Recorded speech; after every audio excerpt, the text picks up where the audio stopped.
అడిగి అది లేదు. ఓకేనా? ఇప్పుడు ఇవన్నీ మనం తీసుకుంటాం, అది బయట నుంచి అన్నమాట. నువ్వు బయట ఇచ్చేదానికి మన న్యూట్రల్ నుంచి ఇంకో కేబుల్, న్యూట్రల్ కేబుల్. ఇప్పుడు 3 కేబుల్ వచ్చినాయి, RAB న్యూట్రల్ కేబుల్. ఓకేనా? నెక్స్ట్ ఇది కన్వర్టర్ ట్యాంక్. కన్వర్టర్ ట్యాంక్ అన్నమాట ఎప్పుడు సగమే ఉంటుంది, 75% ఉంటుంది. ఆయిల్ అనేది ఫుల్గా ఉండకూడదు. అది ఫుల్గా ఎందుకు ఉండకూడదు అంటే అది ఫుల్గా ఉందనుకో ఓవర్ఫ్లో అయిపోతుంది. ఆ ఆయిల్ నీకు బయట వచ్చిందనుకో ఆ ఆయిల్ మస్తు గుడి ఉంటుంది. ఆ ఆయిల్ బయటకు వచ్చి నీకు ఒక చుక్క పడ్డా కానీ నీ లోపల నుంచి పొరలు మొత్తం వస్తాయి బయటికి. కాబట్టి ఇక్కడ ఆయిల్ నీకు సగమే ఉంటుంది, 70% ఉంటుంది.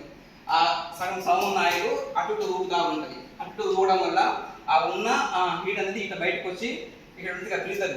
ఆ బ్రీతర్ ద్వారా అన్నమాట కొంచెం ఎయిర్ తీసుకొని ఆ ఎయిర్ బ్రీతర్ ద్వారా అంటే ఇక్కడ ఉన్న మనకి ఇది ఉంటుందిగా సిలికాజన్, ఇలా సిలికాజన్ ఉంటుంది. ఈ సిలికాజన్ మనకి ఎందుకు పెడతామంటే బయట నుంచి పోయే ఎయిర్, ఆ ఎయిర్ అన్నమాట ప్యూర్ ఎయిర్ ఉండాలన్నమాట. అంటే ఏ